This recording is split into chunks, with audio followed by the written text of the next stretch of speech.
सतगुरुदेव की जय हो। आज मैं आपको कहानी बताने जा रही हूँ। बहुत ही अच्छी कहानी है। तो एक सेठ जी था। वो सेठ जी हरिद्वार जा रहा था। तो पहले तो पैदल चल के जाते थे। थोड़ी बड़ी हो सकती है लेकिन आप आराम से सुनना। तो पहले पैदल जाते थे। तो जाते जाते रास्ता में रविदास जी का झोपड़ी आई। रविदास जी की झोपड़ी आई तो उसने बोला कि रविदास जी मैं हरिद्वार जा रहा हूँ। रविदास जी ने एक कंगन दिया, गजरा दिया, सोने का गजरा। तो गजरा लेके बोला कि मेरी बहन को दे देना, कि हरिद्वार पे आपकी बहन को मैं कहाँ ढूंढूंगा, तो कि वहाँ मिल जाएगी आपको, बोल देना सिर्फ कि रविदास ने भेजा है।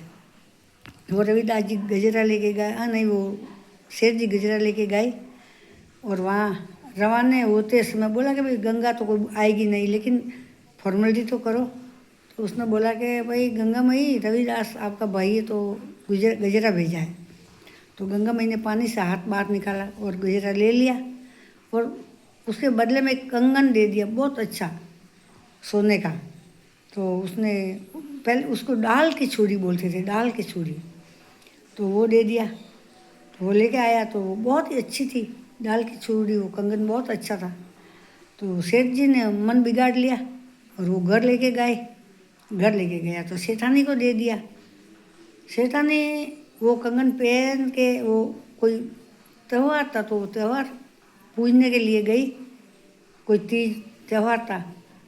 तो राजा की रानी ने देख लिया तो उसने बोला एक सेठानी के ऐसे कंगन है और मैं राजा की रानी तो मेरे नहीं है।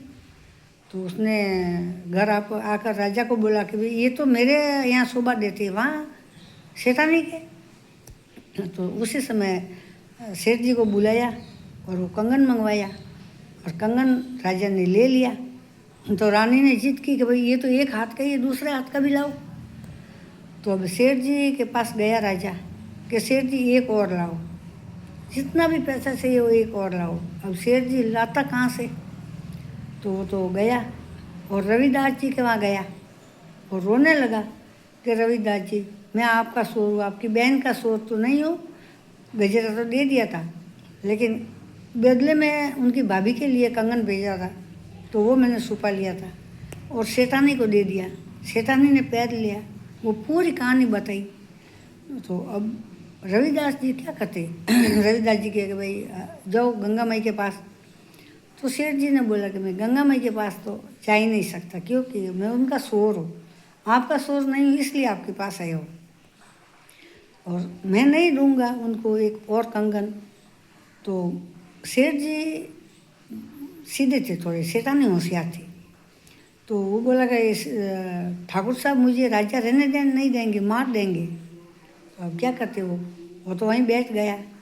अब रविदास जी टेंशन में आ गए और गंगा माई को अर्ज किया कि गंगा माई एक कंगन और दे दो, आपको क्या फ़र्क पड़ता है, आपको तो पूरी गंगा कंगनों से भरी पड़ी है।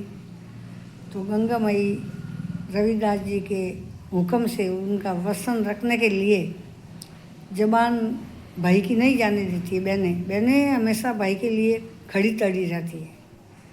तो गंगा माई पूरी की पूरी नदी रविदास की झोपड़ी के सामने आ गई और रविदास जी ने बोला कि भाई ये देख, ये फटा टूटा ये कपड़ा पड़ा है ना, ये आसन, ये इनको ऊंचा कर।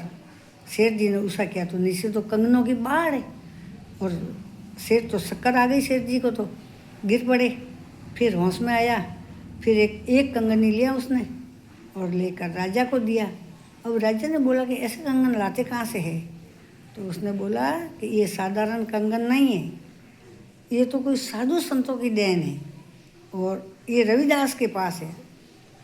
तो वो राजा गया, वो राजा था राजा पीपा। तो पीपा रविदास के पास में गया और रविदास राजपाट छोड़कर राजा भक्ति में लग गया और राजा गुरु रविदास को बनाया। रविदास एक समाज था लेकिन उसमें गुण थे, तो गुण होना चाहिए इंसान में। वो कहावत है कि जात पात पूछे नहीं, पूछ लीजिए ज्ञान, मोल कीजिए तलवार का रहन दीजिए म्यान।